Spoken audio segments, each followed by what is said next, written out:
U.S. troops in Germany on the move tonight. The 191st Ordnance Battalion hits the road, bound for Bosnia. These men and women are next to go, but first, landmine training. Back home, a gunman opens fire in a Harlem store, then sets it on fire, and at least 8 are dead. And Eye on America, 80 years old and still on top. How did he do it? And did it my way.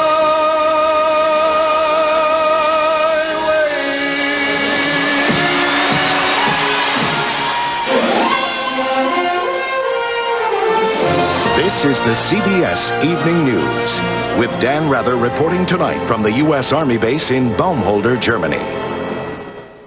Good evening. For U.S. Army troops here in Germany, it's move-out time into the modern minefields and ancient hatreds of Bosnia. The first big military convoy is rolling now under command of the Army's 1st Armored Division here in Baumholder, Germany. For the soldiers, it's excitement, danger, and relief. 126, this is 151. Just doing a radio check, over. Soldiers of the 191st Ordnance Battalion have been checking and rechecking their gear all week.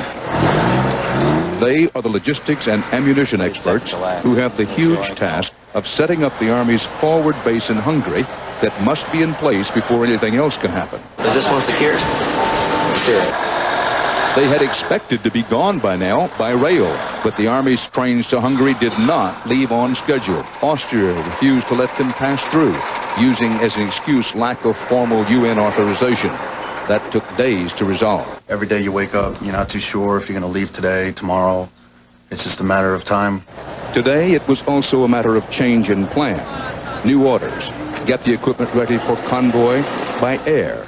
The U.S. Air Force would fly them in with heavy cargo planes. Time to repack again. We got ski mask. We have thermals. We got everything in here. Finally glad to be moving instead of, oh, you're going now. Okay, then we ain't going. Well, you're going. You ain't going. By early afternoon, the 191st finally got orders to move out by convoy to Rhein-Main Air Force Base. A convoy that marks the first big mobilization of troops in the long, cold, lonely journey to Bosnia. For the troops who will be moving next deep into the interior of Bosnia, there is still time to get in a few rounds of target practice and the most crucial training for this mission. Yeah, there's something right here. Soldiers from the 1st Armored Division here at Baumholder aren't considered ready for Bosnia duty until they have had landmine training. And all day today, that's what they got.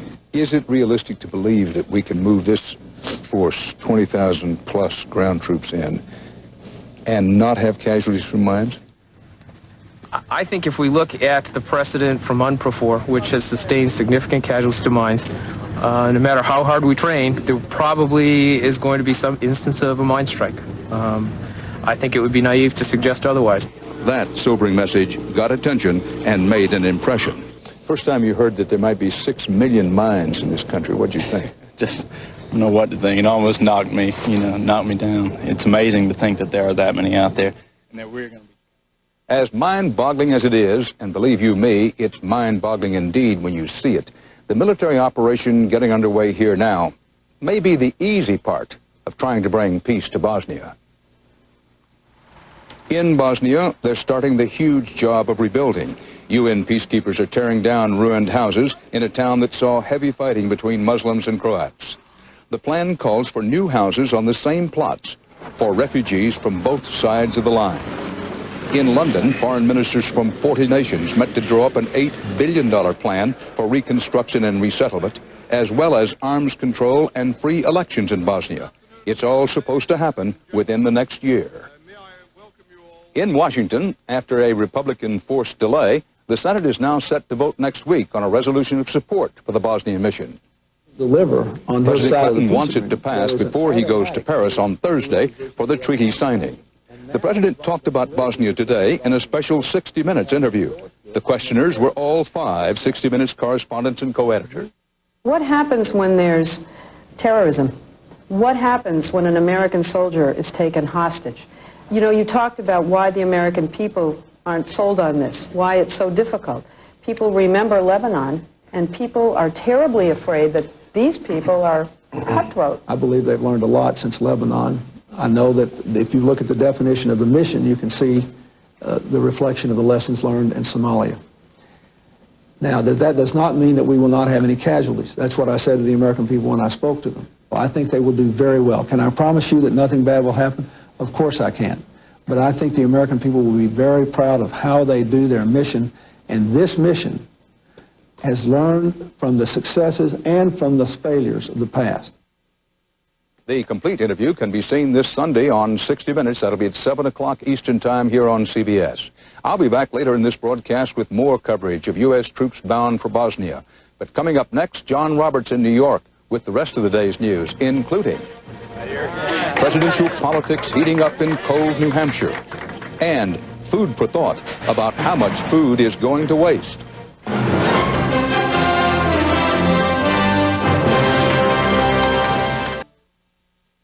Good evening from New York. The federal budget battle is showing signs tonight of becoming the nightmare before Christmas, with warnings that another government shutdown could be only days away.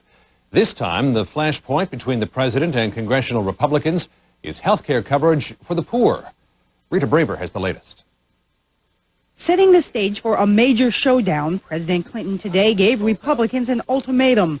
Drop demands that a balanced budget include the dismantling of Medicaid health programs for the poor, or there will be no deal. I will not permit the repeal of guaranteed medical coverage for senior citizens, for disabled people, for poor children and pregnant women.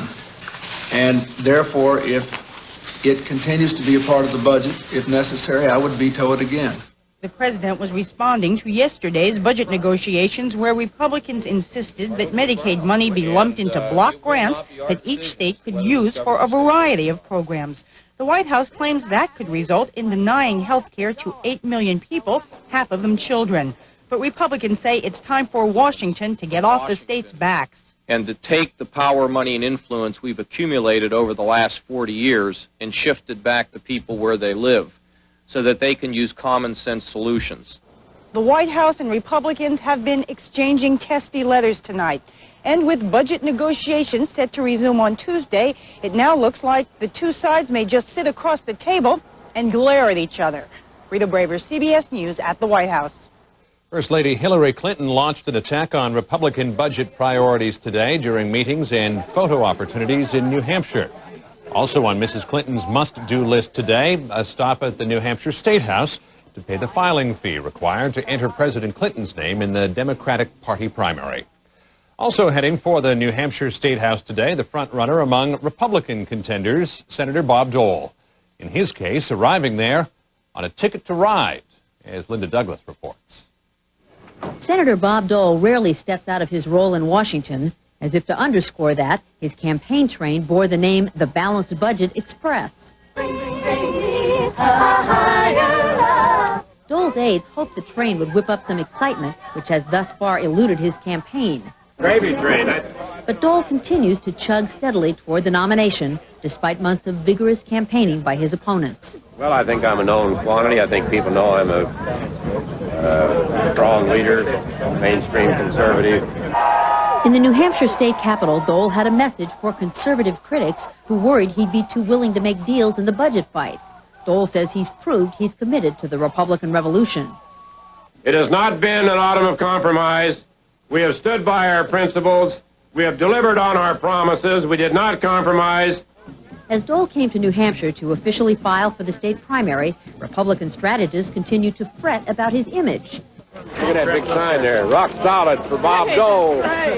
They worry he and the other candidates have failed to spell out a compelling vision for the country. It's been a danger for all of our candidates. Not one of our candidates in the presidential race today have a message of hope for the future. Dole clearly has heard that warning. Today he used the word hope repeatedly. Do you want rising deficits and a crushing debt, or a future of hope and opportunity for your family and your friends and people you know all across this country? Though Dole is settling in as the frontrunner for the Republican presidential nomination, he's still losing ground to President Clinton in the polls. And that makes nervous Republican strategists wonder aloud whether an alternative to Dole will emerge. Linda Douglas, CBS News, Concord, New Hampshire. Still ahead on the CBS Evening News, a deadly rampage in New York City.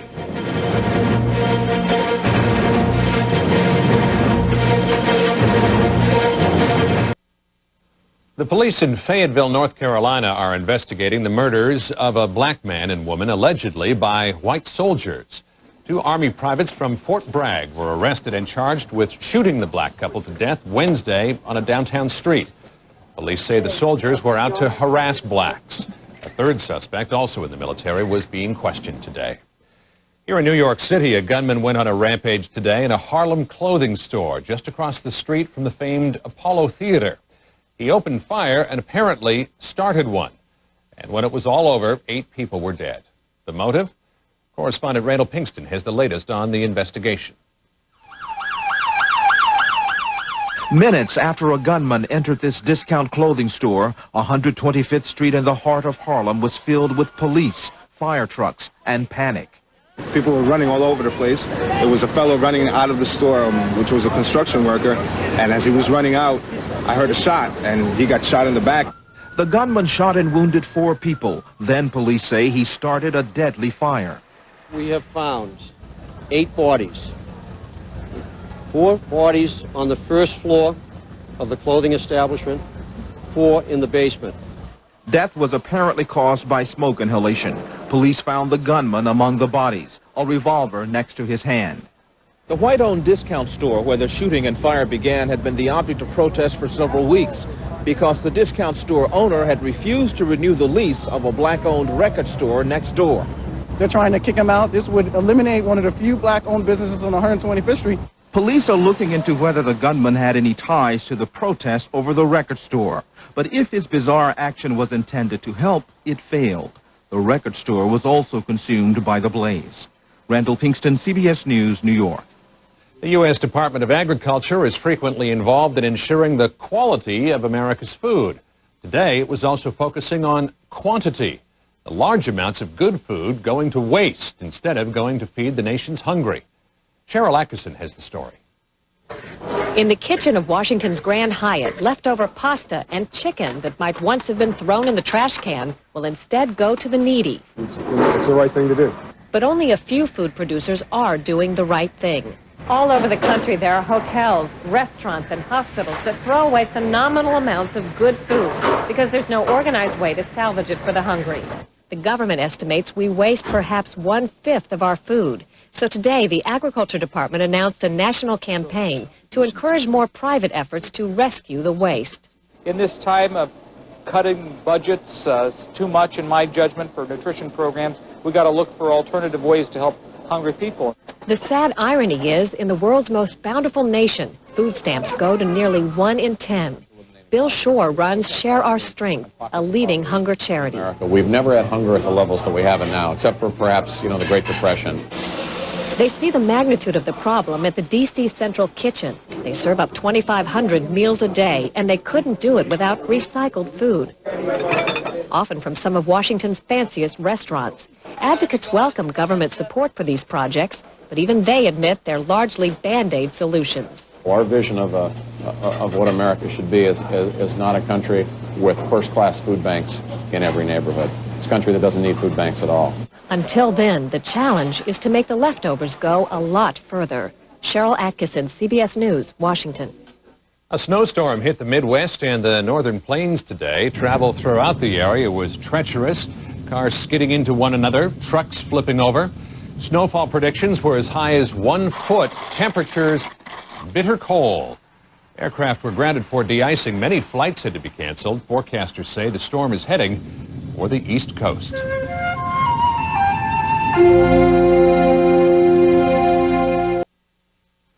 An American institution is about to reach a milestone. Next Tuesday, Francis Albert Sinatra turns 80. The original pop superstar. While he was singing the standards, his teenage followers were setting them for generations of screaming young music fans to come. Jerry Bowen has the Sinatra story in tonight's Eye on America. It's been a never-ending celebration for Frank Sinatra this holiday season. Parties from New York to Los Angeles. and a huge card at Christie's auction house where a mystery woman left a kiss. And pieces of Frank's life went on sale. The jewelry, the Jag, even the mailbox. That's where Matilda Omeg was browsing through the past. I feel like he was our Beatles, and when we were that age, he sang all our wonderful songs. Long before Beatlemania, there was this skinny big band singer named Sinatra. And what he caused on Columbus Day 1944 was a first in America. 30,000 teenagers rioted outside New York's Paramount Theater because they couldn't get inside to see the phenom known as The Voice. I walk alone, they'll ask me why, and I'll tell them I'd rather. And one time he came out of Grand Central Station, and everybody was grabbing his clothes and everything. And a button fell in the gutter, and I've got it. A half-century later, the now gray-haired man with a hearing aid continues to fascinate and stir memories. I'll be home for Christmas. While I was in my bunk alone in the barracks, Frank was singing, I'll Be Home for Christmas, and it choked me. And in this, his 80th year, dear Francis Albert, the best is yet to come. More than 40 years later, Korean War veteran and Philadelphia DJ Sid Mark is still on the air, Saturday nights with Sinatra. Any Frank Sinatra song that I hear is just like looking into a photo album. People relate to what he sings about. Best is yet to come the day that you're mine. It's Mr. Mazzio. Mr. Mazzio is my father. It was a combination of several successful films and Las Vegas that revived Sinatra's career in the 1950s and early 60s. Back then, he was the draw here, and Las Vegas the playground for Sinatra and his Rat Pack friends. But it's also the place where the mafia rumors flourished. Rumors Sinatra could never shake. Ridiculous accusations that I was consorting with mobsters and gangsters, and that added fire to it after a while. And I just kept resenting it all the time, but I just couldn't stop it. But Sinatra survived that and more. The public furor over his several marriages, the fickle public tastes in music. And that's what's being celebrated too. Survival, celebrated the American way. A homepage on the World Wide Web, a new Frank Sinatra credit card, an auction where even the man's mailbox went for $14,000. Happy birthday to you. Blue Eyes is 80, and he still does it his way. In Hollywood, this is Jerry Bowen for Eye on America.